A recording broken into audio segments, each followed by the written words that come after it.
Welcome, bienvenue, welcome once again to another live stream. This is Resilience 2.0 with Stephanie Mitchell Hughes, a lady who has been through an awful lot, through working life, through married life, through COVID, and out the other side. Has been through what I think she refers to as hard places, and has tried to learn the lessons from that. This series is called Resilience 2.0 because we chart not just her rise, but also the rise of everyone and what difference you can do in your life to achieve resilience. Now, today we're doing something I would say more of the moment, in the zeitgeist, in response to events that have happened. We're calling this one Black Women. They don't die, they multiply. What do you mean by that, Stephanie? So, right now in this country, there appears to be, and I don't want to say an out and out assault on Black women, but a movement towards trying to clip us, cut us off, undermine the accomplishments, the strides that we have made. There is a lot of conversation about that. Black women needing to know our place, whatever that means. And what I want to talk about is because at the end, at my core, I can always say and will always say that I'm just another Black girl, regardless of how old I am. I am just a Black girl, and I'm really proud of being a Black girl. I'm proud of being a Black woman, and would never, ever, ever regret or feel bad because of that. No one can ever make me feel bad or less than because I'm a Black woman. Well, you're more than that because you're an alumni of Spelman, so you're an appropriately educated Black woman. Right. That gives you, and you exercise freely your critical thinking ability. Well, but even though with that, even with the education, and I don't downplay that at all. Black women in the United States are the most educated, well-educated, accomplished group of people. We are the most. And there are some people who have certain perceptions, beliefs, stereotypes, ideas of who Black women should be, how we should behave, when and where we should enter, and how we should conduct ourselves. And now, is that partially because it's a two-edged sword here? First of all, women, there's an assault on women's rights, all sorts, both mental and bodily autonomy. And on top of that, you've got the age-old, the routine of downplaying Black women anyway. So on top of that, you got females and Black women, Black females. It's a double whammy, really. Well, but the thing is that there are people who perceive and look at Black women and having the double whammy, like you say, a two-edged sword. And I just don't see it like that, because people know very little, largely because they choose not to know very little of what it means to be a person of color in this country, what it means to be a Black woman, how that feels. They have their perceptions, assumption, stereotypes feed their perceptions of who Black women, what Black women are. Like I was saying, where we fit. But I think the thing that's really, really important, and my point today, is that is not about the way that people perceive us, the attitudes that people have about who we are and what we should be doing and how we should show up in the world. Those things are not the things that matter because people are going to think what they want to think. They're going to behave the way and have the attitudes because that serves the narrative that they want to create and perpetrate about us, about Black women. My focus is on Black women, just ourselves, and the what we know, the inherent greatness, the power, the creativity, the strength, the beauty of being a Black woman, period. And what I mean by that is, and we can just start with some examples. So, since the beginning of the year, and I think this number is probably higher at this point, but since the beginning of the year, it has been reported that over 300,000 Black women have been laid off, lost their jobs, primarily within the federal government. And there are people, because they think that Black women need to know their place. They believe they are dancing around and cheering and all of that.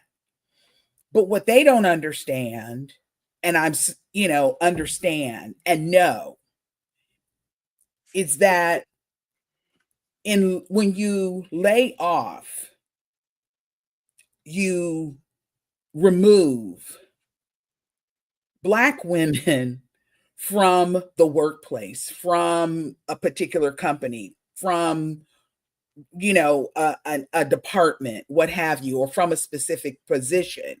Yes, there are losses. Job loss, has very, very serious ramifications. But the thing is that just because you remove me from that position does not mean that my career is over. It does not mean that you have killed me. I have not died. You have not killed me. What you have done, and this is a conversation. I had this conversation with a few younger millennial Black women last week. And one of them was talked about when she was removed from her job earlier this year. Right. And how when she went in to have her separation meeting, she was just like, okay, well, am I done? Do I need to stay here the rest of the day? Because in removing her from that position, in removing the 300,000 Black women, you may have sort of slowed their progress, but eventually you've given them all of this time back to really do the work that is meaningful and that we know will create meaningful change. So you may have removed me from my position, but what you've given me in removing me is time and space to go out and create and build things that will have massive change, not just for me, but for a ripple effect across communities. I And think, I fully expect with these large layoffs of Black ladies that there will be a whole resurgence of Black-led industry that will oh appear. yeah, oh absolutely. And see, the thing is that there are shirts. I've got a shirt on today that talks about Black girl magic. And people will look at that and if you look at it and say, well, are you saying that nobody else has? No, I'm not. Black girl magic has to do with the magic of being a Black girl, a Black woman. And it's not about me saying you don't are not magical, you don't have anything I to know. bring to the table. It is The just same. simply an affirming thing. It is, I am affirming. Yeah, but it's the same argument about why isn't there a why isn't there a straight pride, or why isn't there Right. I mean, why isn't there a white march or whatever? and It's the same you know, stupid and the thing is that that's not the conversation. We're trying that I'm focused on so much today. That is such a huge conversation that can be had. It can be had, though, when people want to have this conversation, there has to be a willingness to listen and an openness to really have the conversation. But I guess ultimately, and the other thing this week that was really troubling to me is what happened with Nicole Collier. Nicole Collier, for people who don't know, is a state house representative in Texas. She is a Black woman, and she essentially was held hostage down in the Texas State House and told that the only way that she would be released is if she signed a permission slip that would enable law enforcement to basically bring her back to the State House and stop her from being able to refuse to leave, refuse to come back. Well, it basically meant that she'd be shadowed by effective police officers, that they would have it was like being at school, really. And Well, no, worse than that. It would be, and again, I'm there's so many side types of conversations and other issues and things that come along with all of what's happened down in Texas.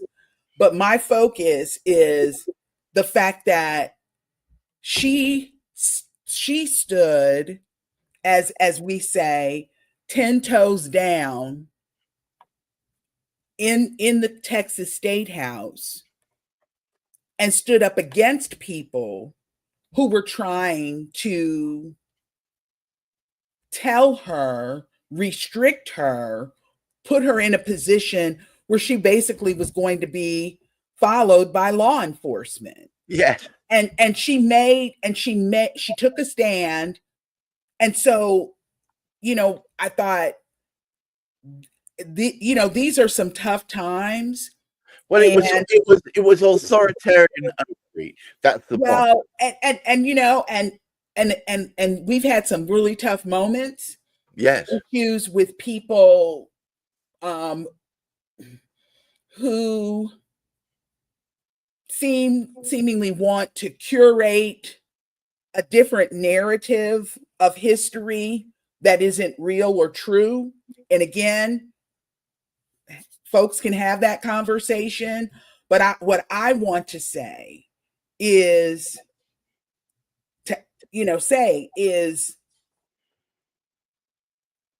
you can try to shut us down,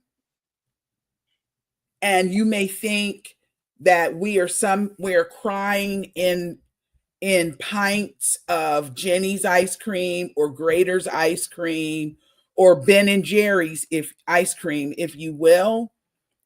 But know that we are not somewhere crying in ice cream or consuming pints upon pints of ice cream or sitting in a room curled in a ball in the dark. No.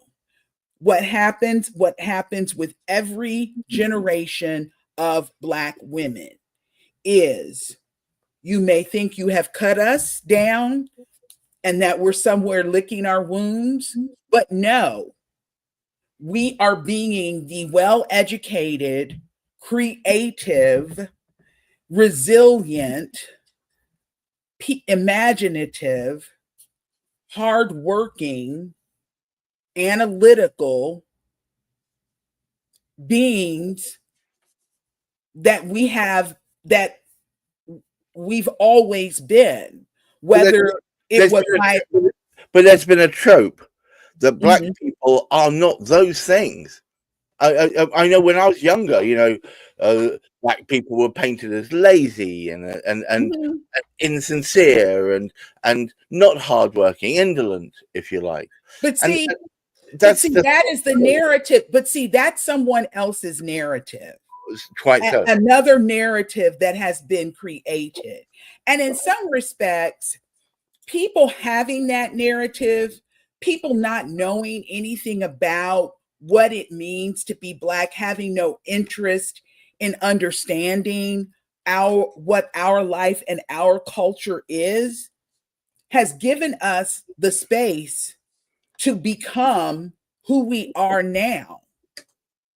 Because I mean, it's like we just kind of are out here off to the side, as we have been for centuries, doing the things that we need to do to take care of ourselves, take care of our children, our families, what have you. We are out doing those things. But in the process of doing those things and out adapting to whatever the circumstance is, that is where creativity, imagination, hard work, all of those things, resilience, all of those things come out of that.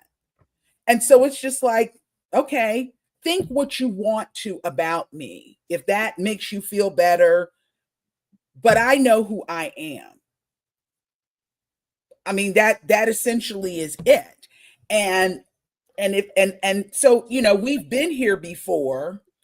And I think about my grandmother, who came to mainland United States from Puerto Rico. This was before Puerto Rico was a US territory.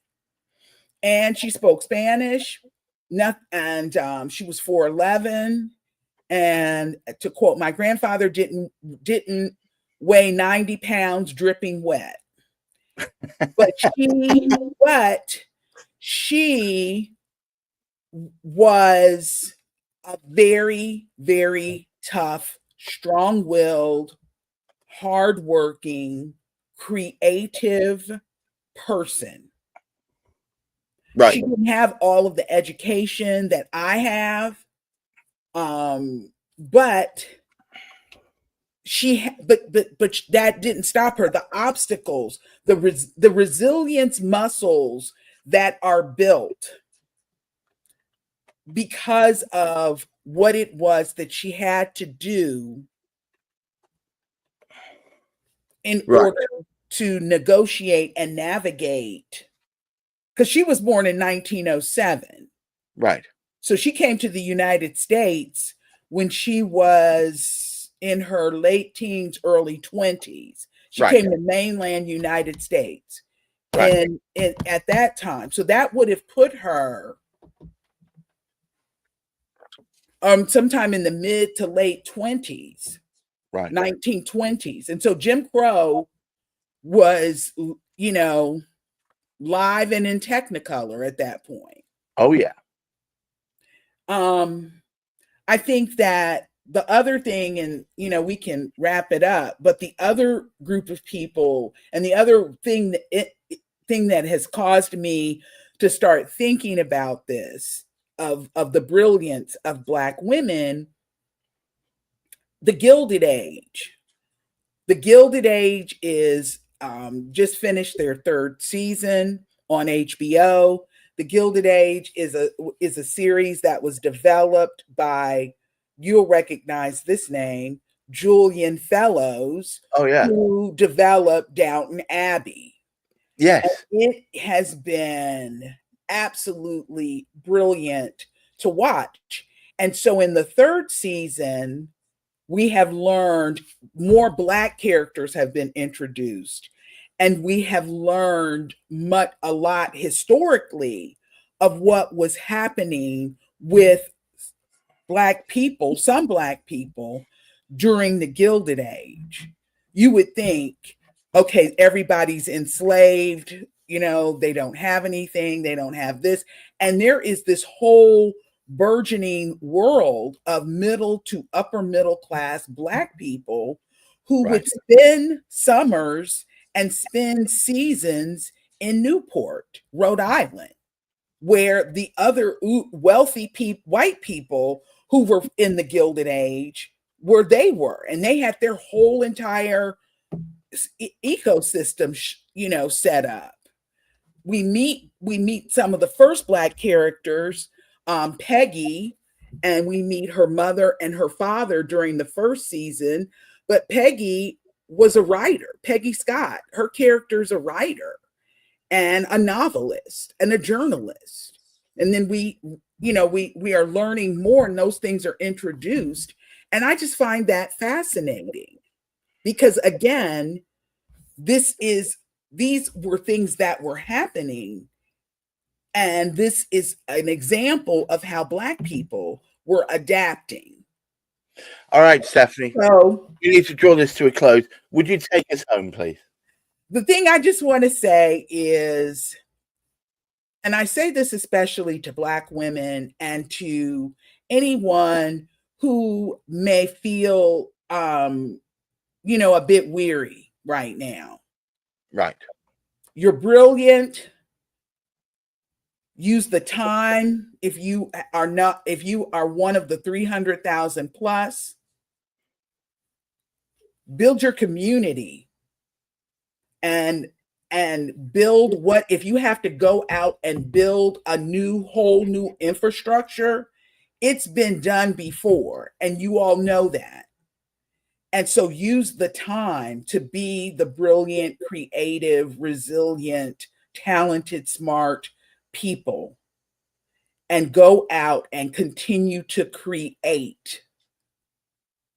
And that's what I just want to say, because we will multiply. We don't die.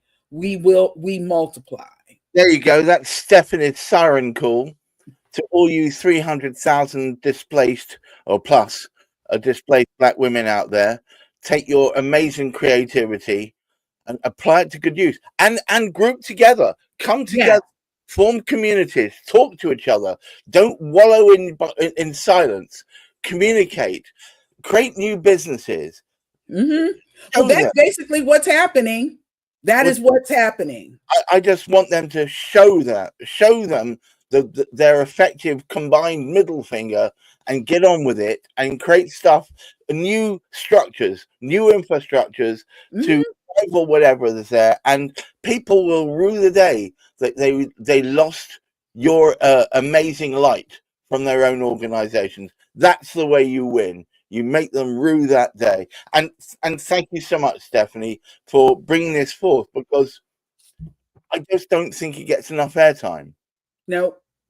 So we are here to do that. Yes, I know I'm an old wizened Jewish white man, but I can still believe in this stuff because I believe in a society where everyone has the ability to shine, that no one gets downtrodden any more than anyone else, and that we can beat through and we can rise upwards, especially these 300,000 plus Black women who now, as Stephanie says, have the time to think through, create, and flourish.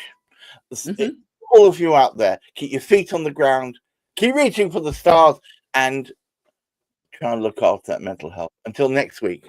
Bye-bye. Bye.